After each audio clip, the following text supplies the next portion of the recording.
I'd say at least like a third of a pound, or like half a pound, half to a third. It's a lot of cheese, just me snacking.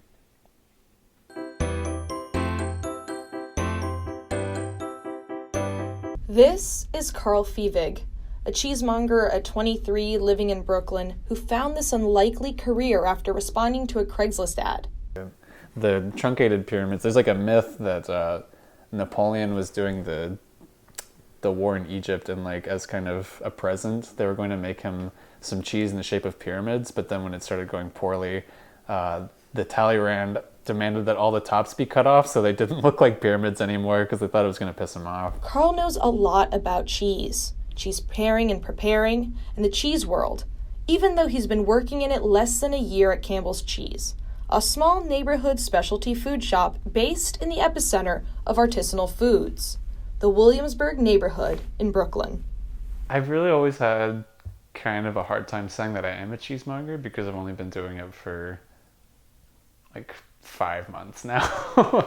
It's still fresh to the point where I'm not embarrassed to call myself a cheesemonger, but I feel like I don't do credit by other cheesemongers. Karl's right, he's still just a fresh glass of milk in the cheese world.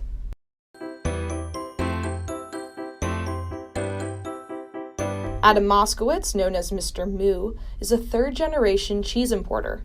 He refers to himself as a cheesemonger, a cheese importer, and a turophile, a connoisseur of cheese. I'll sit down in a session with somebody who wants to sell me something, and I'll taste 30, 40 cheeses at a clip. And then from there, I isolate what I think are hits. For Mr. Moo, cheese tasting is an involved experience. I drink water, carbonated water, in fact. The carbonation cleanses the palate, like literally scrapes the fat off the tongue. So I have a ritual when I'm trying cheese.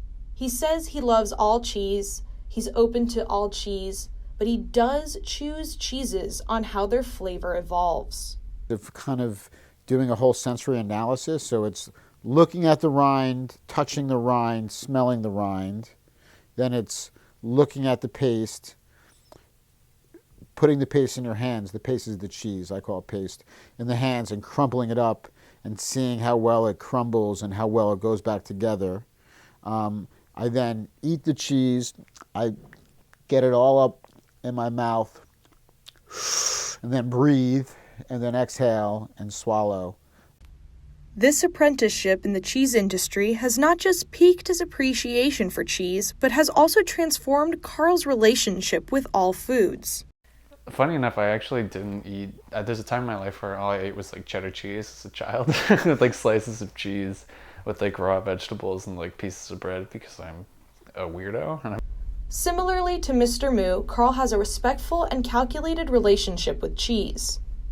And when I got into college, like for my health, I stopped eating a lot of cheese, like because that was super bad for me because I was living this like disgusting lifestyle as I was. But now that I'm getting back into it, like how I handle cheese is definitely more of like a ritual way. I feel like I want to make like an experience out of it. And at home in Brooklyn, Karl wakes up early, grabs a coffee, and heads over to a local farmer's market before work. It varies, but today he is at the Essex Street Market across the East River in Manhattan. I'm gonna make $15 an hour, so it's not the most glamorous life in the world, but you know, it's a labor of love.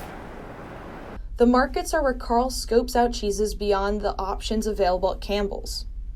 Karl takes it all in. Then he hustles to Williamsburg, grabs an apron, and gets to work. Karl's day consists of helping customers choose what cheese experience they would like. Karl is passionate about his pairing recommendations, dreamy pairings, like croûtons au fine melted on a thick piece of sourdough, drizzled with honey, or a camembert with pine nuts and basil leaves. Oh fuck, that's good. Now people think cider is really sweet, but a lot of the times it's a very underrated drink. Like a lot of the best cider comes from Normandy in France. There's a really good one called Romilly that's tasty. And it's not as sweet as you'd think it is. It's more funky and like boozy. After an 8-hour shift and now the shop is closed, Karl has to properly store all the cheeses. Artisanal cheeses have a delicate microbial life.